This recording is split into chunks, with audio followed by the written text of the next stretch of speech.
así como yo veo las mujeres normales, yo casi no lo hago, se van a tomar el cafecito con las amigas y a desayunar.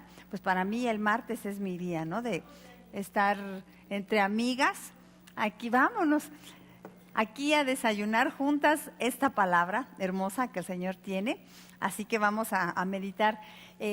Estuvimos viendo con la hermana Susie Chow todo el mes, Niégate a ti mismo. Y se acuerdan que un martes ya casi no llegaba la hermana, entonces yo me saqué uno que tenía por ahí que había hecho de este tema.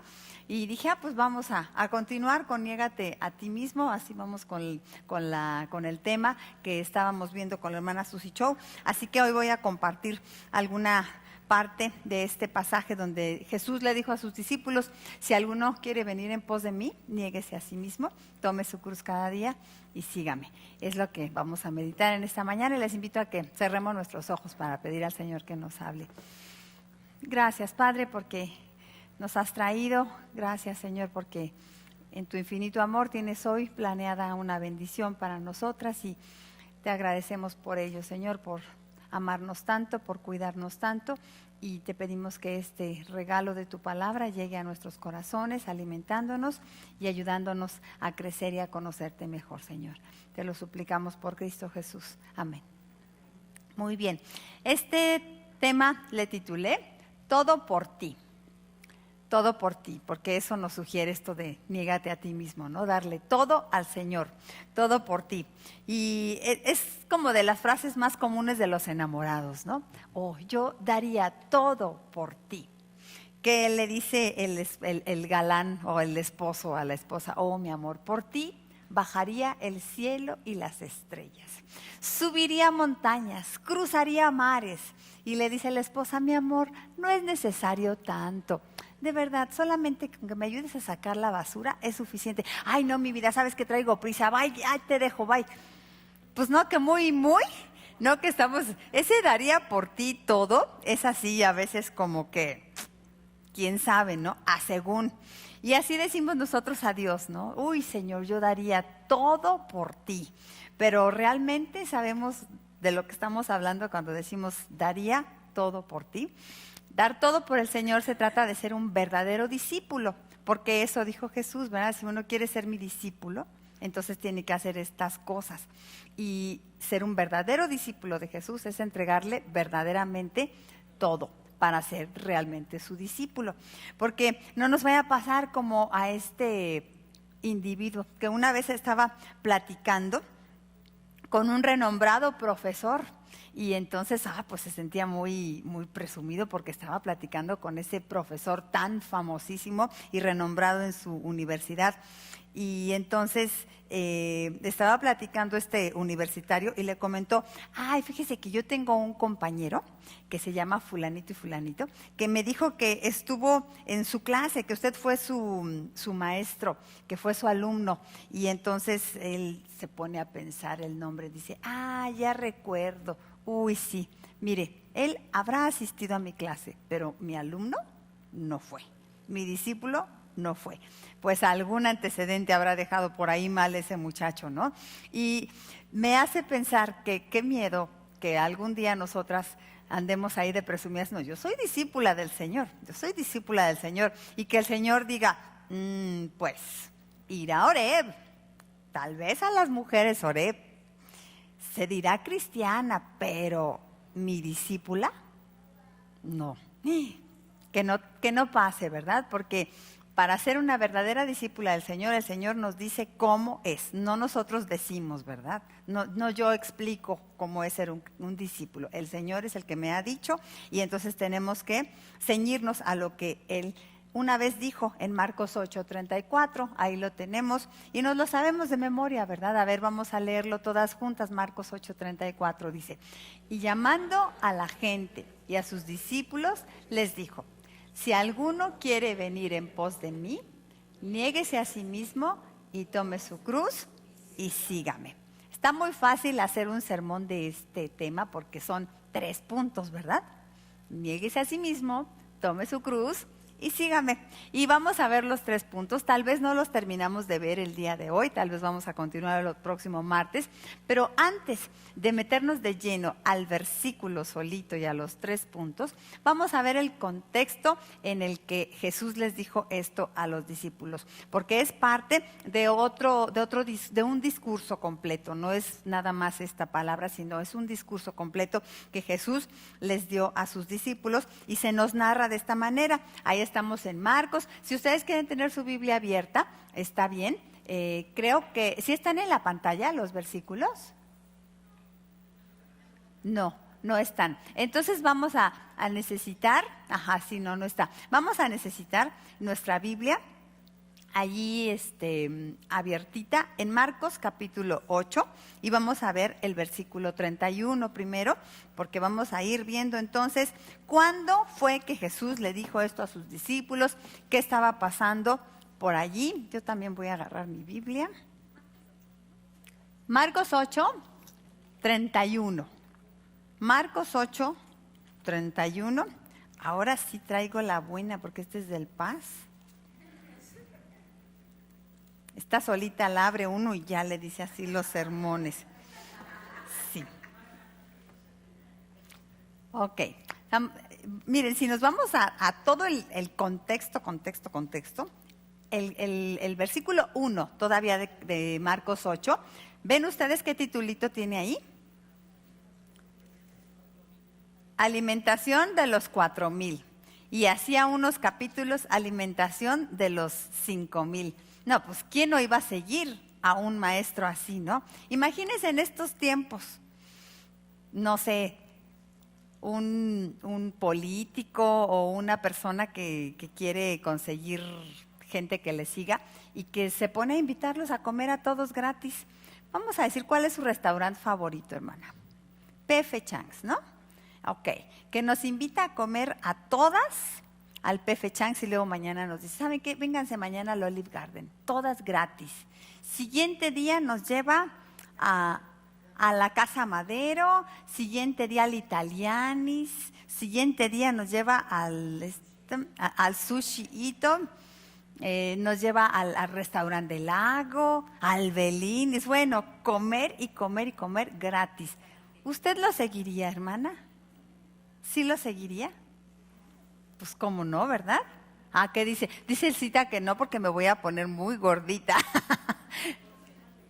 Pues Jesús tenía muchos seguidores que estaban siguiéndolo nada más por el interés, por conveniencia, porque estaban viendo que Jesús era poderoso, que tenía para bendecirlos mucho. Y entonces el versículo 31 dice, y comenzó. ¿Por qué comenzó? Porque ya no quería que lo siguieran de esa manera. Comenzó a enseñarles que le era necesario al Hijo del Hombre padecer mucho y ser desechado por los ancianos, por los principales sacerdotes, por los escribas y ser muerto y resucitar después de 3 días. O sea, les está diciendo, ¿ustedes creen que aquí conmigo todo va a ser bien facilito? Sépanse que no es así. Les anuncia su muerte y su resurrección. Sí lo tenemos, hija. Entonces, pues en el parte de todo el contexto la primera cosa es que Jesús anuncia su muerte y su resurrección para que la gente estuviera entendida de que seguirle no era nada más así como tener saciadas las necesidades materiales de este mundo, que tenían que poner su vista en otra cosa superior. Después de que Jesús dice esto, de que va a morir, entonces vean lo que pasa en el versículo 32. Pedro intenta disuadirlo. Qué sabio Pedro, ¿no? Ay, no, Señor, mejor no te mueras, mejor que no te tenga que pasar eso. Y le dice en el versículo 32, esto les decía claramente. Entonces Pedro le tomó aparte y comenzó a reconvenirle. ¿Se imagina usted ese Pedrito? De veras que Pedro sí que se sacaba unos 10 y unos 0, ¿verdad? ¿Cómo se le ocurre ir con el Señor y decir, ay no, Señor, mira, mejor así no? Y bueno, a lo mejor así también nos ha pasado a nosotras en nuestras oraciones, ¿no? Ay, Señor, mejor que no me tenga que pasar esto, no quiero. Y vamos con el Señor y, ay, Padre, dice mi esposo que así oramos, ¿no? Con esa queja, ese clamor de, de no querer pasar ninguna situación incómoda. Y Pedro estaba ciego en ese momento, no estaba entendiendo el plan de Dios y le dice, ay no, Señor, mejor así no. Dice, comenzó a reconvenirle. ¿Quién sabe qué palabras le habrá dicho? Solamente dice así el Evangelio. Entonces, acto seguido, siguiente versículo, Jesús lo reprende por ello. No le dice, Señor, ay, sí es cierto, buena idea, Pedro, voy a hacer como tú dices, ¿para qué andamos pasando por problemas? Te voy a hacer caso. No, sino que Jesús lo reprende y además le dice, Satanás. Versículo 33, pero él, volviéndose y mirando a los discípulos, reprendió a Pedro diciendo, quítate de delante de mí, Satanás. ¡Guau! ¿Será que estaba como poseído por Satanás en ese momento, Pedro? No, ¿verdad? Pero estaba siendo aconsejado por Satanás, que no siempre tiene que ser precisamente como una vocecita, así como se veía en las caricaturas, ¿no? De Bugs Bunny o de Porky, que está el diablo y el angelito hablándole. No tiene que ser así, sino hay un sistema en este mundo de valores, de creencias, que son controladas por Satanás. Y esas a veces se vienen a meter aquí en nuestra cabecita y nos hacen entonces tener deseos, intereses, hasta disgustos que vienen de parte de Satanás, que incomodan nuestra vida espiritual, que nos alejan del plan de Dios. Y eso es lo que estaba pasando en ese momento. Satanás estaba aconsejando a Pedro. Por eso le dice, Jesús, apártate de mí. Porque además, pues Jesús era 100% hombre y 100% Dios. Así que Jesús podía tener tentaciones también, ¿verdad? Las venció, pero sí podía ser una tentación. De hecho, lo vimos a Jesús siendo tentado, ¿se acuerdan? En el desierto. Satanás se presentó delante de Jesús con tentaciones y tal vez en este momento, tal vez para Jesús podía ser eso una tentación. Jesús nos pone un ejemplo, entonces, ¿qué tenemos que hacer cuando una idea ajena a su voluntad viene a presentársenos? Que tenemos que decir, apártate de mí, Satanás, venga de quien venga, aunque sea San Pedro el que me lo esté diciendo, apártate de mí, Satanás. A continuación, Jesús le dice a Pedro, le explica, ya estoy entendiendo qué te está pasando, Pedro, ¿por qué tú estás queriendo evadir mi muerte y este plan que estoy diciendo? Jesús le dice a Pedro que su mirada, eso sí lo tenemos en la pantalla, ¿verdad, hija? Jesús le dice a Pedro que su mirada, vamos a ponerlo. ¿Sí está o no está? No, pero el párrafo que estoy leyendo, Jesús le dice a Pedro que su mirada está en las cosas de los hombres y no en las de arriba. Lo que te pasa, Pedro, porque tú estás permitiendo que Satanás te seduzca, es porque tu mirada no está en las cosas de Dios, sino en las de los hombres. Y mientras tú mantengas tu mirada en las cosas de los hombres, pues va a ser muy fácil que te desvíes de mi voluntad. Y va a ser muy fácil que las situaciones de este mundo o te tienten o te incomoden o te entristezcan porque las tienes, porque no las tienes, o estés anhelando otras cosas que no son mi voluntad. Tienes la mirada puesta en las cosas de los hombres. Así dice el versículo. Dice, porque no pones la mira en las cosas de Dios, sino en las de los hombres. Qué bien está este contexto, ¿no? Irnos a leer todo. ¿Por qué Jesús les dijo esto? Niégate a ti mismo. Jesús les dijo esto por una razón, porque Pedro estaba dando ejemplo de que no se estaba negando a sí mismo. Bien, entonces, de ahí ya no nada más está la conversación entre Jesús y Pedro o sus discípulos, sino que se extiende a más gente que está ahí. Y Jesús llama a la gente. Entonces Jesús llama a la gente y a sus discípulos y les hace este famoso llamado a una entrega total. Niéguese a sí mismo. Y dice el Marcos 8:34, si alguno quiere venir en pos de mí, niéguese a sí mismo y tome su cruz y sígame. ¿Se fijó entonces cómo fue que Jesús tuvo que decir esto? Porque vio que los seres humanos tenemos nuestra mirada puesta en las cosas de los hombres, porque permitimos que Satanás nos tiente y porque queremos evadir el plan de Dios. ¿Y qué pasa después de este? Ya lo vamos a estudiar ese versículo, pero todavía vamos a ver todo el contexto. ¿Qué pasa después? ¿Qué les dice Jesús? Les da una explicación. Les dice por qué su llamado es de esa clase. Es un llamado muy tajante, ¿no? Niéguese a sí mismo, tome su cruz y sígame. Tajante totalmente. ¿Por qué Jesús hace este llamado? Y les explica en Marcos 8:35 y hasta el 38, vamos a leerlo todo de corridito. Si me quieren ayudar a leerlo todas juntas, dice así: porque todo el que quiere salvar su vida, la perderá. Y todo el que pierda su vida por causa de mí y del Evangelio, la salvará. Porque ¿qué aprovechará al hombre si ganare todo el mundo y perdiere su alma? ¿O qué recompensa dará el hombre por su alma? Porque el que se avergonzare de mí y de mis palabras en esta generación adúltera y pecadora, el Hijo del Hombre se avergonzará también. Excelente explicación que nos ayuda a aclarar todavía más esto que significa niéguese a sí mismo. El que quiere salvar su vida, la perderá. ¿De qué estaba Jesús hablando en el inicio de la conversación? De que él iba a perder su vida, ¿verdad? De que él iba a morir. Y Pedro dice, no, eso no, que no te pase.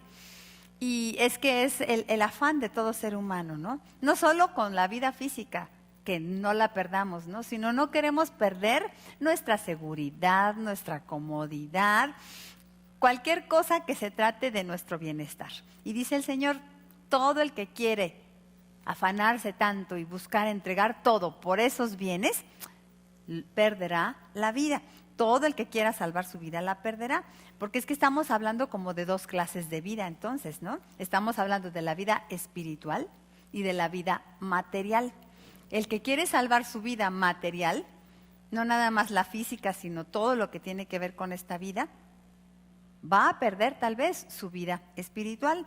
Y todo el que pierda su vida por causa de mí y del el Evangelio, la salvará. Porque ¿qué aprovechará el hombre si ganare todo el mundo y perdiere su alma? ¿O qué recompensa dará el hombre por su alma? Porque el que se avergonzare de mí y de mis palabras en esta generación adúltera y pecadora, el Hijo del Hombre se avergonzará también. ¿Qué tal? ¿Cómo le llama a esta generación nuestro Señor? Generación adúltera y pecadora. ¿Vivimos en medio de una generación así, hermanas? Así es, una generación que niega a Dios, que se rebela delante de Dios, que ofende a Dios. Y nosotros estamos en esa disyuntiva entonces, ¿queremos ser parte de esa generación o estamos dispuestos a dar todo por el Señor? Por eso este título, todo por ti, estar dispuestos a entregarnos todos completos por el Señor. Vemos entonces aquí que Jesús nunca trató de engañar a la gente que estaba siguiéndole. No les decía, sí, vengan y conmigo tendrán pan. Oh, sí, sanos serán, milagros haré. Sino que también les da la otra parte de la moneda, que es el verdadero discipulado. No les ofreció un camino fácil. Sin embargo, prometió una victoria y una verdadera vida al que entrega todo. Ahora sí vamos a ver el pasaje, porque este entonces niégate a ti mismo, ya le dieron ganas a usted de irse. Uy, no, esto está muy duro, ¿no? Ya me voy a ir ahora sí al Sanborns a desayunar con mis amigas. Porque sí estamos hablando de un llamado a una entrega total.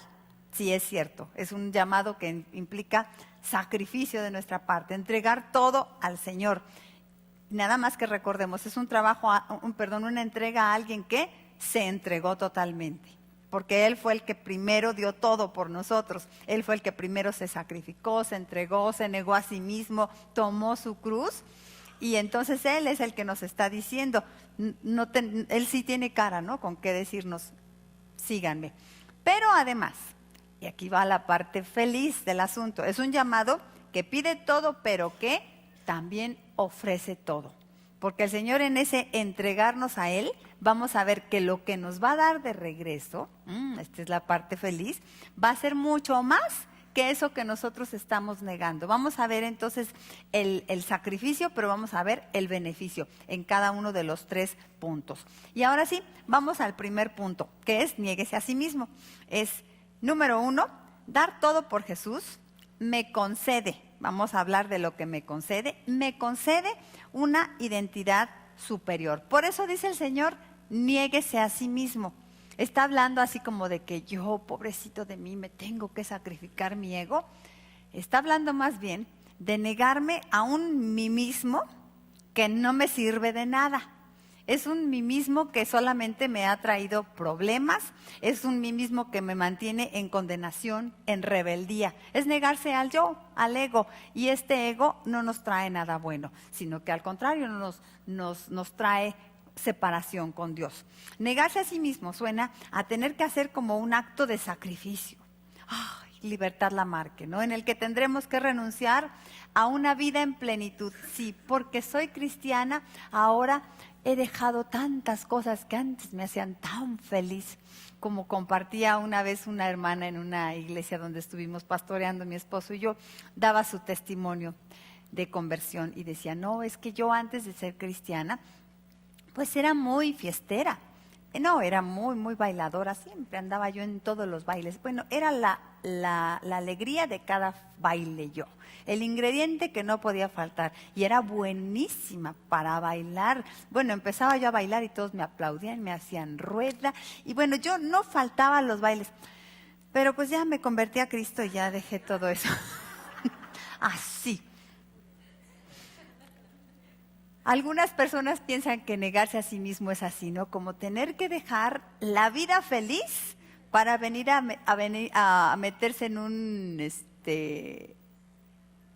¿cómo se llaman estos donde están los monjes? En un monasterio donde ya no voy a poder vivir la vida. Y de verdad que algunos así viven la vida cristiana. También conocimos a otra ovejita de otra iglesia donde estuvimos pastoreando, que tenía alguna influencia de alguna iglesia pentecostés, porque ven que nosotros los bautistas no decimos que las mujeres no deben de maquillarse ni nada de eso, ¿no? Pero ella sí, desde que se convirtió, decidió que no se iba a maquillar más, que no se iba a hacer ya nada más en su cabello, que iba a andar con faldas muy largas. Y pues así andaba ella, ¿no? Pues sí somos bonitas las mujeres, pero pues hay que arreglarnos también, ¿verdad? Para vernos mejor. Así que así como muy atractiva no se veía la hermana. Ella era la única cristiana de su familia. Entonces fuimos un día a comer, nos invitó a comer a su casa, a conocer a su familia inconversa. Muy agradable gente, pero pues sí, sin Cristo, ¿verdad? Entonces en un momento ella estuvo ahí como en la cocina haciendo algo y nos quedamos acá solos con su mamá, con su papá y ellos nos empezaron a decir, oigan, ¿cómo nos gustaría que le enseñaran a nuestra hija algunas otras cosas? Yo veo que la pastora sí se arregla y es que de verdad mi hija era bonita, dice la mamá, era bonita y me enseñó su foto. Una foto que tenían ahí en la sala cuando ella sí se arreglaba, se veía muy guapa, muy bien arregladita, ¿no? Dice, ella era bonita, pero desde que es cristiana ya no se arregla, ya no se ve tan linda y a mí me da mucha tristeza verla así. ¿Cómo ven ese testimonio? Ella estaba dando un mal testimonio, ¿no? Que la vida cristiana es triste, es gris, es apagada, pues ¿a quién se le va a antojar? Sus hermanas que iban a querer andarse convirtiendo, ¿no? Si pensaban que convertirse era tener que pasar por esa clase de sacrificios. Pues algunos piensan así, ¿verdad? Que ser cristiano es renunciar a una vida en plenitud y sacrificarme por completo. Pero no hay nada más lejano a esto. Lo que Dios nos pide no es así. En realidad, cuando Jesús nos dice, niégate a ti mismo, nos está dando un boleto y una clave secreta para que nosotras podamos tener una verdadera vida en plenitud. Niégate a ti mismo, es lo que tú necesitas para vivir una vida en plenitud. Pues expliquemos qué es esto de negarme a mí misma. Negarme a mí misma es responder correctamente a la pregunta, ¿quién soy? Porque de pronto ese mí misma, que es el que yo tengo aquí en mis conceptos, cuando me pregunto quién soy, pues responde que soy totalmente una cosa que no soy delante de Dios, eso, que Dios no me ve así, que Dios no me planeó así, pero que yo me respondo porque tengo una identidad distorsionada. Mi identidad se ha echado a perder por causa del pecado mío y del pecado de otros sobre mi vida. Y entonces cuando me veo al espejo, ya se saben esta de mírate en este espejo, ¿verdad? Cuando me veo en el espejo, veo otra cosa que no soy yo. como los espejos esos de las ferias, que nos dan una imagen distorsionada. Pero no soy yo eso. Y el Señor dice, niégate a eso, a esa imagen deteriorada, distorsionada que tienes de ti mismo. Sí mismo, primeramente, hace alusión a la vieja naturaleza, que es una naturaleza que, pues, pecadora, transgresora, condenada. Eso es lo que yo soy sin Cristo. Y si me miro en el espejo, eso es lo que yo veo, una persona pecadora, transgresora. Y es mi vieja naturaleza. Y el Señor por eso dice, niégate a esa vieja naturaleza, a esa que antes tú te sentías y te veías, a esa que antes era tan cínica para poder desobedecer a Dios, a la que no le importaba a Dios en su vida. Ahora tú tienes esa oportunidad de ser una nueva persona en mí. ¿Quién soy? Esa vieja naturaleza. A lo mejor, si me veo en el espejo, que veo una deprimida o una amargada, vieja naturaleza, ¿no? O una envidiosa o una chismosa, una resentida, una vanidosa, una criticona, rebelde, enojona, gritona, caprichosa, altiva, egoísta, soberbia, mentirosa, irresponsable, cobarde, imprudente, impulsiva, y etcétera, etcétera. Esa soy sin Cristo. ¿Están de acuerdo? A lo mejor usted ya se encontró en esas que dije, a lo mejor no, pero ahí la tiene en la punta de la lengua. No nos la diga, pero seguramente que sin Cristo lo que somos, lo que vemos, no es algo muy lindo. Y si es demasiado lindo es porque soy muy soberbia. Porque sin Cristo nuestra vieja identidad, nuestra naturaleza, nuestra identidad está corrompida. Por eso dice el Señor, niégate a eso, porque yo te voy a dar una nueva identidad. No nada más que renuncies a eso y ahora ¿qué soy? Es porque yo te voy a dar un nuevo nombre. Yo te voy a decir una nueva cosa que tú puedes ser. En lugar de envidiosa vas a ser una persona llena de amor. Vas a ser una persona que se va a respetar a sí misma. Vas a ser una persona que va a poder realizarse, que va a ser emprendedora, que va a tener paz en medio de las pruebas, gozo a pesar de la tribulación, que va a saber compartir esperanza, palabras de ánimo a otra persona, que va a ser comprensiva, paciente, tolerante. Díganme más palabras, a ver. Agradecida, cariñosa, amorosa, expresiva, misericordiosa, alegre, servicial, verdadera, feliz, amiga, amorosa, buena madre, buena esposa, buena amiga. Bueno, qué maravillosa mujer. Es lo que dice el Señor, es un cambalache. Es un cambalache, en el que sales ganando. O sea, te conviene y te conviene. Pero ese, niégate a ti mismo a veces, ¡ay no! Todo lo que tengo que sacrificar y dejar hoy. Pero por el amor de Dios, y lo que vas a dejar y soltar no es nada, es basura. Y lo que el Señor te da a cambio es la verdadera vida. A muy alto costo, Jesús compró esta nueva identidad nuestra para nosotros. ¿Dónde la compró? En la cruz. Y ahí en la cruz estaba Jesús muriendo para que ese yo pecador nuestro muriera y pudiéramos tener un nuevo nombre, una nueva identidad. Él la compró para nosotros. Vaya que conviene negarse a esa vieja identidad fea y espantosa y aceptar esa nueva identidad que Jesús nos da. Debemos adjudicarnos el nuevo nombre que se nos concede a través de la cruz. Para empezar, somos perdonada y salva. En lugar de todo esto que acabábamos de decir, pecadora y condenada, ahora en Cristo soy perdonada y salva. Ese es mi nuevo nombre, mi nueva etiqueta con la que yo me debo de mover en la vida. Soy salva, soy hija de Dios, hija del Rey. Sí mismo también hace alusión al yo, a la carne, a los valores y deseos erróneos que me deterioran.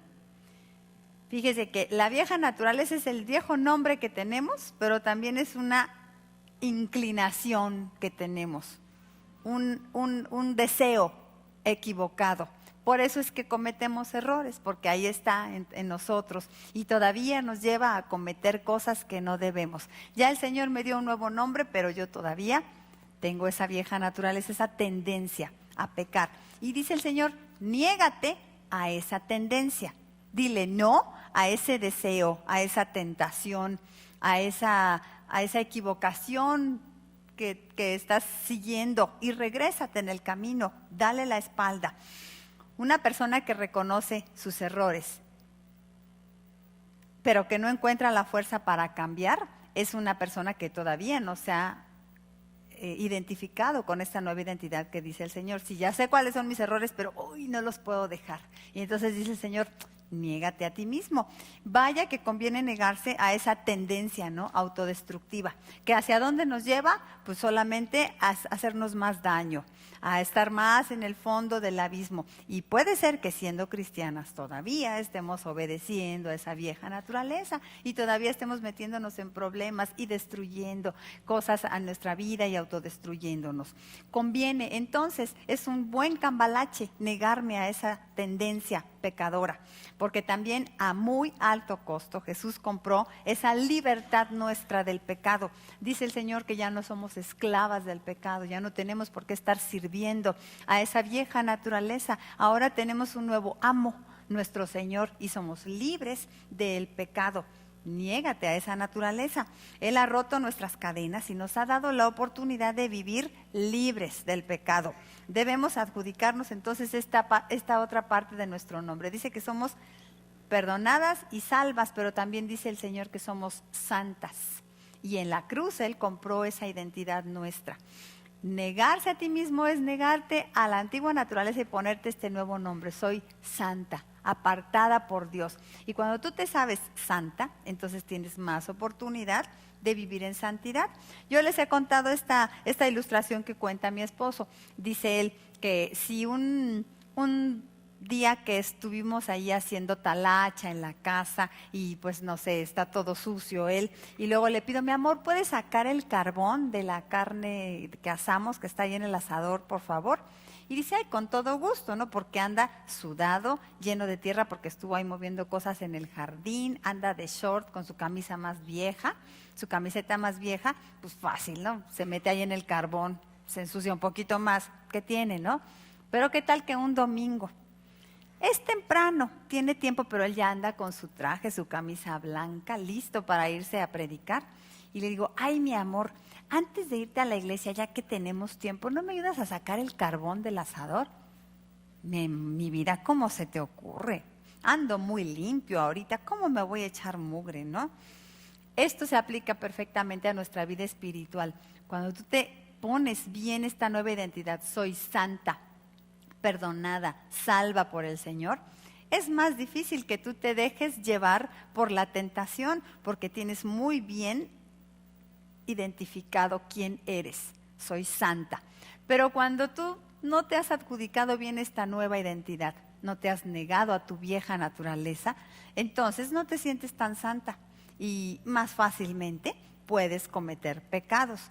Por eso dice también Pablo, cuando dice que nos pongamos la armadura del Señor, hay un elemento que dice que nos pongamos el yelmo de la salvación. ¿Qué quiere decir esto? ¿Cómo funciona el yelmo de la salvación? Pues porque yo me sé salva. Entonces guarda ese concepto tan tremendo, soy salva, guarda mi mente, mi corazón de la tentación, de pensamientos que me pueden llevar a pecar. Muy importante, nuestra identidad. Jesús, cuando está hablando, niégate a ti mismo, está diciendo, cuida la identidad que te he dado, adjudícatela. Quien experimenta la nueva identidad que Dios le da, tiene el poder para vencer su naturaleza pecaminosa. Quien experimenta la nueva identidad que Dios le da, tiene el poder para vencer su naturaleza pecaminosa. Y aquí les cuento esta ilustración que también ya se las he contado, que me gusta muchísimo. En la obra de teatro, El hombre de la Mancha, Sí digo la obra de teatro porque es como escenas muy lindas basadas en la novela del Quijote de la Mancha. Pero en esta obra musical, Don Quijote ve a una prostituta y la saluda con respeto y la llama mi señora, ¿se acuerdan? Y ya saben quién es ella, ¿no? Es la Dulcinea, que así le pone por nombre Don Quijote, pero ya saben ustedes que no se llamaba Dulcinea. ¿Cómo se llamaba? Aldonza. Nos la ponen ahí bien bonita en esta caricatura y luego en la película la ponen más bonita. ¿Se acuerdan quién salía? Sofía Loren. Esa que estaba bien fea, ¿no? Malhechota. Guapísima mujer, ¿no? Sofía Loren sale de Dulcinea. Pero la verdad es que en la novela se narra que no es una mujer tan guapa la Dulcinea. Y además, pues la rodea toda esa tristeza del ambiente que es ser una prostituta, ¿no? Que se ve en su aspecto, en su rostro. Bueno, pero Don Quijote la ve y él no ve todo eso. Él la ve hermosa y le dice mi señora. Entonces en esta escena donde le dice mi señora, ella con pícara mirada le guiña el ojo y le dice llena de incredulidad, ¿señora yo? Si yo nací en una zanja y ahí me dejó mi madre. No quiero culparla, seguro que me dejó ahí con la esperanza de que yo tuviera el buen sentido necesario para morirme. Habla llena de amargura, ¿no? El hombre de la Mancha continuó mirándola y pensando lo mejor de ella. Luego le dice en tono solemne, el nombre de usted es Aldonza. Yo le pongo un nombre nuevo. Usted es mi señora. Y el nombre que yo le pongo es Dulcinea. Más adelante aparece en escena Aldonza de nuevo. No está Don Quijote en ese momento, sino que está presa de un ataque de nervios. Ella acababa de ser violada en el pajar por unos huéspedes del hostal desalmados. El hombre de la Mancha llega y afirma de nuevo su creencia en la bondad de ella. Pero Aldonza, herida, humillada y llena de odio hacia sí misma, le contesta a gritos, no me llame señora, ya no me diga así, por Dios, ¿no se da cuenta quién soy? Yo no soy más que una fregona empapada de sudor, una ramera de quien los hombres abusan y enseguida se olvidan de ella. Yo solo soy Aldonza, una porquería. Y dicho esto, sale apresuradamente de la escena. Oh, qué dolor, ¿verdad? Es una escena fuertísima. No soy más que una porquería. ¿Sí conoce mujeres que se dicen eso? Al final de la obra, el hombre de la Mancha aparece en el lecho de muerte, con el corazón quebrantado por la desilusión. Entonces, una señora de espléndida belleza se acerca a su techo. ¿Quién es usted?, pregunta Don Quijote con voz débil. Ella permanecía arrodillada a su lado. Ahora la mujer se alza del suelo, se yergue cuán alta es y responde con un gesto de regia hermosura. ¿Mi nombre? Mi nombre es Dulcinea. Se la creyó. Finalmente se la había creído esta mujer y fue transformada porque alguien le dijo, no eres eso, eres esto. Y se esforzó entonces por vivir de acuerdo a eso que alguien le había dicho que era. Es lo que el Señor hace con nosotras. Nos da un nuevo nombre. Creámoselo y esforcémonos por vivir de acuerdo a ese nombre que el Señor nos ha dado. Niégate a ti mismo significa adjudicarnos esa nueva identidad que el Señor nos ha dado. Es un muy buen cambalache. Negarse a sí mismo entonces es un alivio para quien encuentra en Jesús el ofrecimiento de una nueva vida. Cuando nos negamos a nosotros mismos, disfrutamos el ser una persona redimida y perdonada. Y podemos vivir una vida santa porque en Cristo somos nuevas y podemos vencer lo que antes no podíamos. Cuando nos negamos a nosotros mismos, podemos ser todo lo que Dios anhela de nosotros, porque Él mismo nos ha dado ese poder al darnos una nueva identidad. Terminamos este punto de niégate a ti mismo diciendo en síntesis que niéguese a sí mismo es igual a santidad y es igual a libertad. Nada de que niegas a sí mismo es igual a sacrificio, renuncia, ¿no? Sino es, al contrario, una conveniencia para nosotros. Niégate a ti mismo, entrega a Dios tu antigua identidad y vive al máximo la nueva identidad que Él te concede. Bonita manera de entender, ¿no? ¿Qué significa niégate a ti mismo? Ser un verdadero discípulo de Jesús es vivir así, en esta nueva identidad. Si no, nada más somos alumnos, asistentes. Yo voy, pero mi discípulo es uno que disfruta su nueva identidad y que vive congruente con esa nueva identidad. Segunda cosa que les dice Jesús a sus discípulos, les dice que tomen su cruz, ¿se acuerdan? Tome su cruz, además de niégate a sí mismo, tome su cruz. ¿Qué dice usted? No, aquí sí ya va a empezar la parte difícil. Aquí sí se va a poner de Libertad Lamarque y Sara García, ¿no? Oh Dios, toma tu cruz. Como decimos, ¿no? De algunas del marido o de los hijos. Es la cruz que me tocó. Pero vamos a verlo. Que dar todo por Jesús me permite realizar una misión superior. Al primer punto le puse también esto de superior, es dar todo por Jesús, me da una identidad superior. Aquí es dar todo por Jesús, me permite realizar una misión superior. ¿De qué estamos hablando?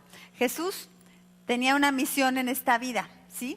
¿Cuál fue? Sanar enfermos, enseñar, alimentar gente, hacer milagros. ¿Cuál fue su misión de Jesús? Salvarnos. A eso fue a lo que vino. Hizo otras cosas, pero Él a lo que vino fue a salvarnos, a morir en la cruz para que allí en la cruz se convirtiera en nuestra oportunidad para que creyendo en Él pudiésemos ser reconciliados con Dios. Esa fue su misión. Así que la cruz para Jesús era su propósito de vida. Era para lo que había venido a esta tierra.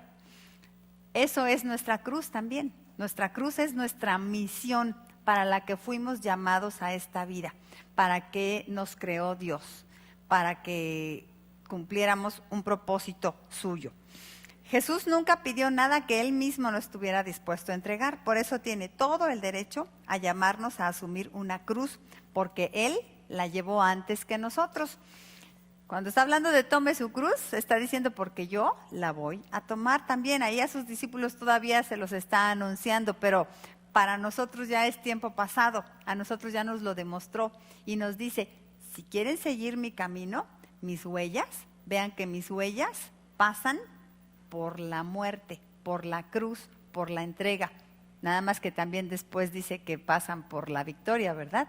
Por el vencer a la muerte, por la vida eterna. Entonces, quien quiera llegar hasta aquella parte del camino tiene que pasar primero por el propósito, por la voluntad de Dios. El concepto de la palabra sacrificio en la mentalidad bíblica es dar un uso superior. Para nosotros los mexicanos no, ¿verdad? Para nosotros la palabra sacrificio siempre implica dolor, ¿no? ¿Qué decimos? Las madres somos muy sacrificadas. ¿Y qué quiere decir? Que te comes las sobras que deja el niño ahí, que nos estamos hasta, cuando ya todo mundo se acostó a dormir, todavía nosotros estamos ahí lavando trastes, y cuando todavía nadie se ha levantado, tú ya te levantaste a echar una ropa a la lavadora y ya estás planchándole la camisa al marido que se va a trabajar, y somos sacrificadas. Así somos las madres mexicanas, ¿verdad? Sufrimos. Según eso es sacrificio en la mente del mexicano. Pero en la mente del judío, en el lenguaje bíblico, el sacrificio no tiene nada que ver con pérdida, ni con desperdicio, ni con dolor, sino que tiene que ver con dar un uso superior. Les explico con este ejemplo. Los judíos llevaban a sacrificar delante de Dios corderitos, ovejitas, ¿se acuerdan? Esa era su religión, su costumbre. Y entonces en casa había algún corderito que se estaba cuidando, alimentando, porque se iba a llevar al templo a ser sacrificado. ¿Qué hacía un judío? No, pues como este va a ser el corderito que se va a sacrificar al Señor, vamos a agarrar al más chafa primero, ¿no? Al que ya ni para nada va a servir, pues que sirva de algo, que se muera allí, ¿no? En el altar. Ok, el más chafa, ese denle poquito de comer, pues se va a morir, para que lo alimentamos bien. Y ni lo pelen, pues no se encariñen con él, se va a morir. No, ¿saben cómo hacía un judío? Elegía el mejor corderito, el mejor borreguito para el Señor, y además lo cuidaban, lo alimentaban, lo trataban como joya preciosa. Y cuando llegaba ese momento en el que lo iban a entregar delante del Señor, no era así como el que, ay, mi borreguito, tanto que me habría servido. Habríamos podido hacer unos abriguitos bien ricos ahora para el invierno. Pero no, pues lo vamos a llevar al altar, se va a chicharrar todo. Y pudiéramos haber hecho una rica barbacoa con este borreguito. Uy, pero lástima, porque lo tenemos que llevar al sacrificio. ¿Sabe qué era para ellos? Era que bueno, que podemos darle este uso de ser entregado a Dios en lugar de morir como barbacoa o que lo usáramos para cualquier otra cosa. Qué oportunidad la nuestra de entregarlo delante de Dios. Es darle un uso superior. Sí la ilustra perfecto esto, cuando dice el Señor que nosotros entreguemos nuestras vidas en sacrificio vivo, santo y agradable a Dios. Está hablando que le demos a nuestra vida un uso superior. ¿Para qué serviría mejor nuestra vida que para entregársela al Señor para que la use como Él quiera? No sé. Piensan algunas mujeres cuando hablamos con las esposas de pastor, no, es que yo a lo mejor pude haber hecho esto y aquello con mi vida, pero me sacrifiqué siendo la esposa de un pastor. Qué triste verlo así, al contrario, qué honor, qué privilegio poder servir así. Entregarle al Señor nuestro diezmo, como dice mi esposo, estamos entregándole, ¡ay, adiós billete! Pudo haber algo entre nosotros. Me pudiste haber servido para unos zapatos nuevos. Pero ahí te vas para la ofrenda. Es qué gozo poder entregarlo al Señor. Mi vida, lo que soy, lo que sé, lo que tengo. Tomar tu cruz significa adjudicarte la vida como una misión para el Señor y entregársela a Él. El concepto de sacrificio en nuestra cabeza es el que a veces nos hace ver las cosas mal.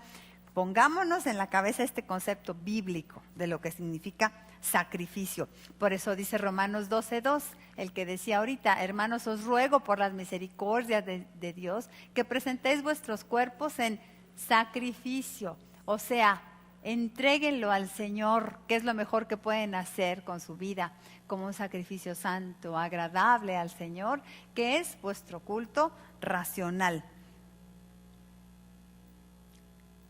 Aquí nos vamos a quedar, para que no se extienda demasiado el tema, mis hermanas, porque vamos a seguir el martes próximo estudiando qué más significa esto de tomar nuestra cruz y luego el sígame al final que dice Jesús.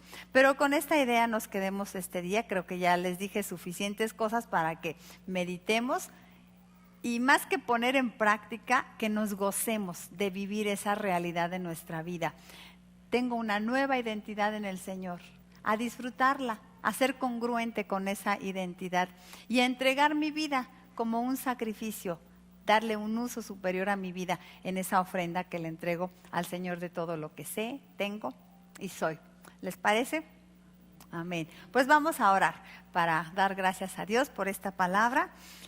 Te agradecemos, Señor, porque nos has hablado esta mañana. Gracias porque nos recuerdas ese nuevo nombre que tenemos en ti, Señor. Perdonada, salva y santa. Gracias, Señor, porque eso soy delante de ti, porque eso es cada una de mis hermanas. Ayúdanos, Señor, a creerlo y a vivir de esa manera, a vivir de acuerdo a ese nombre que tú nos has dado, Señor, a disfrutar al máximo de esa nueva identidad. Y, Señor, te pedimos que también podamos comprender que no podemos darle un mejor uso a nuestra vida que vivirla para ti, que es lo mejor, Señor, que podemos hacer. Ayúdanos, Señor, a vivir de esta manera, negándonos a nosotras mismas y tomando nuestra cruz como tus verdaderas discípulas. Te lo pedimos por Cristo Jesús. Amén. Amén. Bueno, próximo martes continuará. Creo que próximo martes